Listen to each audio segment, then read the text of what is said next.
राम ज्योति रथ का मैं मुख्य पुजारी था। रथ के साथ हम लोग सोए हुए थे और एक गमछा लपेटे थे, उसी गमछा पर ही पुलिस ने उठा लिया। आप कल्पना कर सकते हैं कि उत्तर प्रदेश में जेल नहीं था, इंटर कॉलेज तक को जेल बनाया गया था और 5 लाख लोग यूपी के जेलों में बंद थे। फिर अयोध्या में जो गोली कांड हुआ उसके वीडियोज फुटेज आपको मिल जाएंगे, जरा देखिए, कल्पना करिए। राम कोठारी, शरद कोठारी से लेकर के राजेंद्र धनखड़, क्या शूद्र, क्या ब्राह्मण, क्या बनिया, क्या ठाकुर, किसकी लाशें नहीं गिरी। और मुलायम, जब उत्तर प्रदेश के पुलिस कर्मियों ने गोली चलाने से इनकार किया तो मुलायम सिंह के समाजवादी पार्टी के गुंडों ने गोली चलाई है। भगवान श्री राम के विरुद्ध हाई कोर्ट से लेकर सुप्रीम कोर्ट तक इनके जितने वकील मुकदमे लड़े, उसमें से बड़ी मात्रा में कैंसर से वह वकील मर गए। भगवान राम के रथ को बिहार में लालू प्रसाद यादव ने रोका। आज काल की गति देखिए, 5 अगस्त को आडवाणी जी भगवान राम के उस भव्य राम मंदिर का जो सपना देखा था उसका भूमि पूजन कर रहे होंगे 95-96 वर्ष की अवस्था में।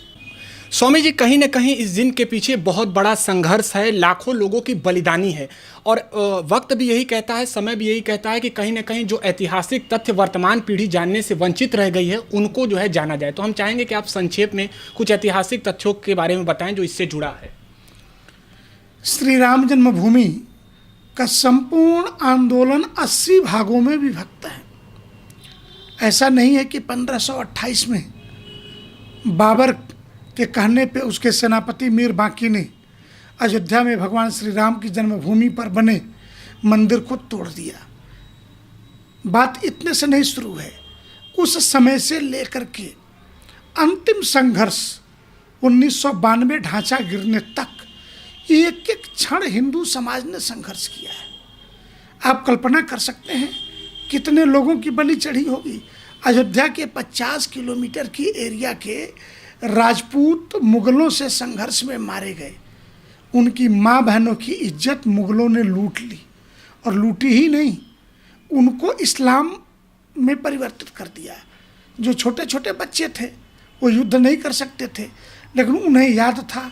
आज भी लाखों ऐसे परिवार हैं जो यह कहते हैं कि हमारे बाप दादे इन मुगलों के विरुद्ध संघर्ष करते करते राम जन्मभूमि के लिए। और अयोध्या जी के बगल में एक राजपूतों का गांव था जिन्होंने यह तय किया था न पैरों में जूते पहनेंगे न सर पर पाग रखेंगे जब तक राम की जन्मभूमि मुक्त नहीं हो जाती। सुप्रीम कोर्ट के द्वारा निर्णय आने के बाद सबसे पहले उस गांव के राजपूतों ने सर पर पाग रखा और पाँव में पन्ही डाली। आप कल्पना कर सकते हैं उनके लिए यह 492 वर्ष कैसा गुजरा होगा। 492 वर्ष पीढ़ियाँ आती गई, लोग पैदा होते थे, मरते थे, और वह वर्ग 492 वर्षों के बाद से पैरों में जूते पहन रहा है अपने स्वाभिमान के लिए। यह संघर्ष कितना कठिन रहा होगा आप कल्पना नहीं कर सकते। दूसरे, हम जिस संघर्ष की चर्चा कर रहे हैं वस्तुतः 1983 से प्रारंभ हुआ जब इंदिरा जी प्रधानमंत्री थी। यह संघर्ष 1984 में थोड़ा सा धीमा हो गया इंदिरा जी की हत्या के कारण। उस दौर में हुआ कि देश के प्रधानमंत्री की मृत्यु हुई है, इस समय आंदोलन करना ठीक नहीं।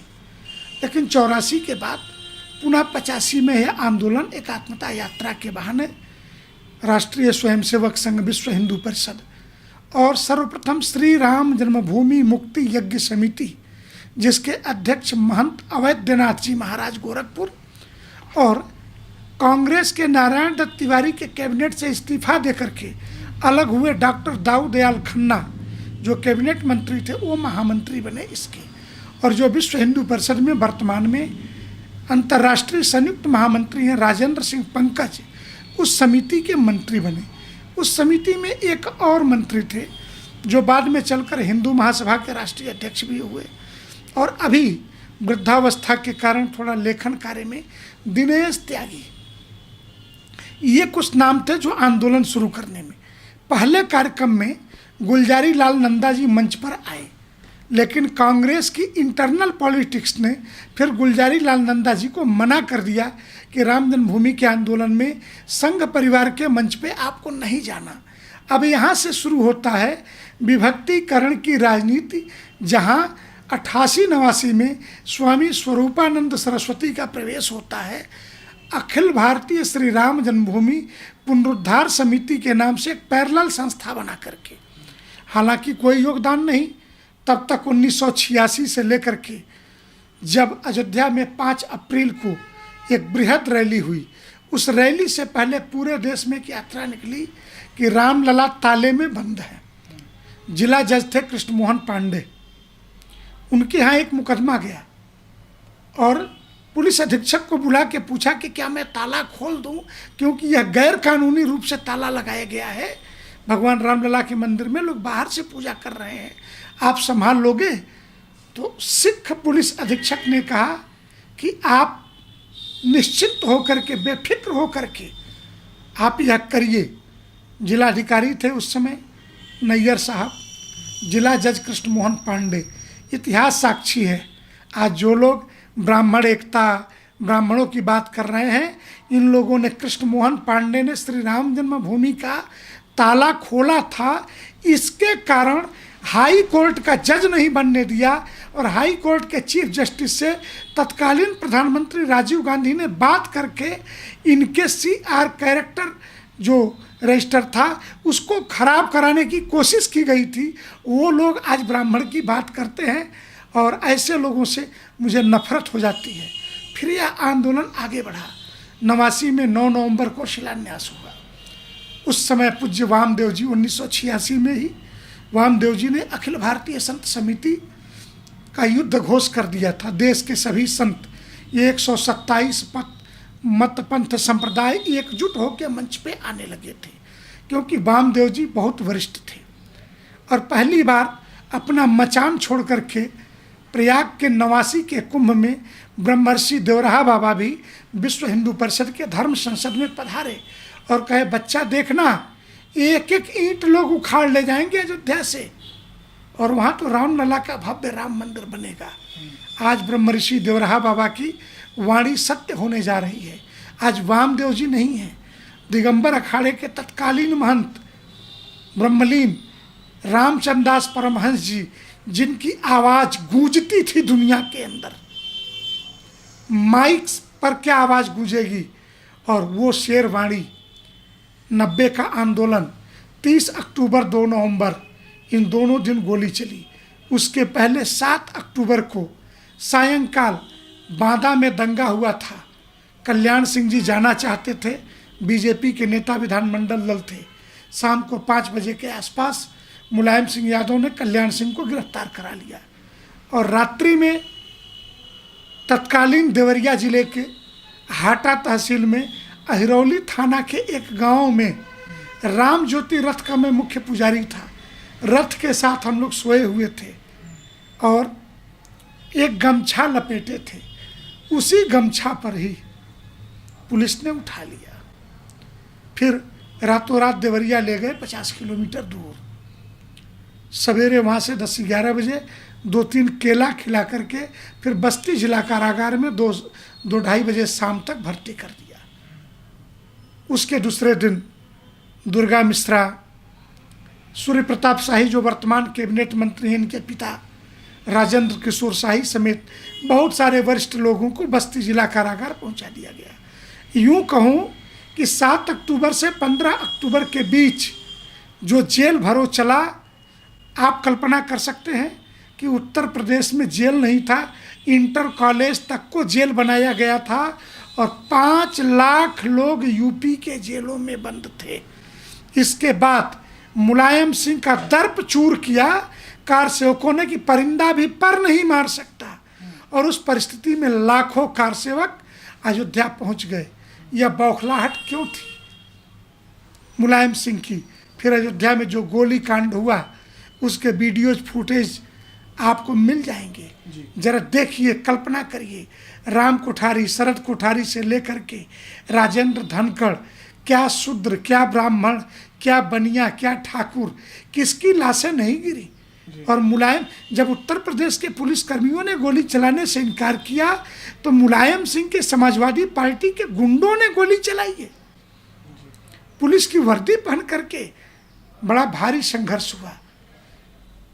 2 नवंबर के बाद फिर जेल में लंबे समय तक 5 लाख लोगों को रख के खिलाना मुश्किल जा रहा था तो छोड़ दिया गया।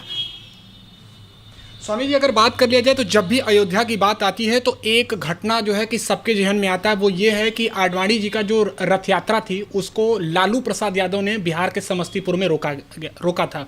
और आज कहीं ना कहीं सोशल मीडिया पर भी चर्चा है कि प्रभु श्री राम का जो श्राप जो है वो लग गया है। तो कहीं ना कहीं इस घटना का भी हम चाहेंगे आपसे जिक्र सुनना। राम विमुख असहाल तुम्हारा, होई है न कुल को रोवनी हारा। भगवान श्री राम के विरुद्ध हाई कोर्ट से लेकर सुप्रीम कोर्ट तक इनके जितने वकील मुकदमे लड़े, उसमें से बड़ी मात्रा में कैंसर से वह वकील मर गए। भगवान राम के रथ को बिहार में लालू प्रसाद यादव ने रोका। आज काल की गति देखिए, 5 अगस्त को आडवाणी जी भगवान राम के उस भव्य राम मंदिर का जो सपना देखा था उसका भूमि पूजन कर रहे होंगे 95-96 वर्ष की अवस्था में। और लालू प्रसाद यादव जो दंभ के मारे संसद में नाच रहे थे कि आडवाणी का रथ रोक दिया, वो अपने जिंदगी और मौत के बीच जेल में है और रिम्स में इलाज के नाम पर वेटेज लेकर के वहाँ पे काट रहे हैं। और जिनके बेटे दोनों हाई स्कूल का भी मुंह न देख सके शिक्षा की दृष्टि से, आप कल्पना करिए कैसे हुई है न कुल। इससे ज़्यादा दुर्भाग्य क्या हो सकता है। आज जब 5 अगस्त को शिलान्यास हो रहा है तो मुलायम सिंह यादव भी बिस्तर पर पड़े हुए अपने ज़िंदगी के अंतिम गिन गिन करके काटने की स्थिति आ गई है। इसलिए मैं ये कहूँगा कि राम से दुश्मनी मत करो प्यारे। जो करना हो विचारधारा के आधार पे लड़ने के लिए बहुत सारे विषय होते हैं, लड़ो। लेकिन जो इस राष्ट्र के कण कण में सोई राम व्यापक ब्रह्म अवतरे हूँ अपने भगत हित, उस राम से दुश्मनी का क्या परिणाम होगा, ये कुछ लोगों के चरित्र जीवन को देख करके सीख तो लो। जी, बहुत बहुत धन्यवाद स्वामी जी हमारे साथ चर्चा के लिए। तो लगातार दीपोत्सव की तैयारी चल रही है और अपील भी किया गया है पूरे देशवासियों से कि आप भी अपने घरों से जो है दीपक जलाइए और दीपावली जैसा पूरे देश में माहौल हो। इस विषय पर आपकी क्या प्रतिक्रिया है हमें नीचे कमेंट सेक्शन में ज़रूर बताएं और इस वीडियो को ज़्यादा से ज़्यादा शेयर करें, लाइक करें। फिर आप सबसे मुलाकात होगी। नमस्कार।